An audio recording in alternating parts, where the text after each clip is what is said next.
நண்பர்களுக்கு வணக்கம். இந்த கழுகு மலையில் உச்சிக்கு வந்தீங்கன்னு வச்சுக்கோங்களேன், இங்கே வந்து ஒரு ஐயனார் கோவில் இருக்கும்.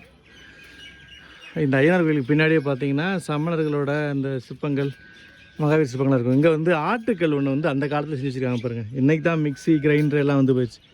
அந்த காலத்தில் இப்போ இங்கேயுமே இந்த கோயிலில் பொங்கல் வச்சு சாமி கும்பிட்றாங்க.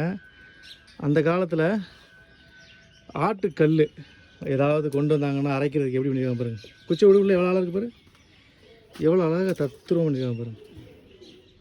அவ்வளோதான் இல்லையா? ஆட்டுக்கல்லுக்கு உரல் இருக்கும். உரலை போட்டு அப்படியே ஆட்டி அவங்களுக்கு தேவையான எடுத்துக்குவாங்க போல்.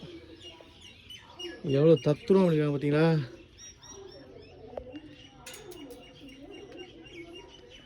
இதுக்கு அப்படியே நேரே பார்த்தீங்க அப்படின்னா உங்களுக்கு வந்து அந்த வெட்டுவான் கோவில் தெரியும். ஆமாம், வெட்டுவான் கோவிலோட கேட்டை பூட்டிட்டாங்க. ஏதோ டைமிங் இருக்குது போல், கேட்டை பூட்டிட்டாங்க. கொஞ்சம் சீக்கிரமாக வந்தீங்கன்னா அதை பார்க்கலாம். வெயில் நேரம் ஆயிடுச்சுன்னா அதை வந்து பார்க்க முடியாது போல், அதை பூட்டி போட்டாங்க. நீங்கள் மெயினாக பார்க்க வேண்டிய இடம் அந்த வெட்டுவான் கோவில். இன்னொன்று இந்த ஐயனார் கோவில். ஐயனார் கோவில் நான் முன்னாடி உங்களுக்கு காட்டுறேன்.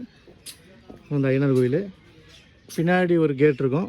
இந்த கேட்டில் போனீங்கன்னா இங்கே மகாவீரரோட சிலைகள்லாம் கடைசி வரைக்கும் மேலே இருக்கும். அதுக்கு பக்கத்துலேயே தான் இந்த ஆட்டுக்கல் இருக்குது. வந்தீங்க அப்படின்னா ஒவ்வொரு இடங்களையும் நீங்கள் வந்து பொறுமையாக பார்த்துட்டு போங்க.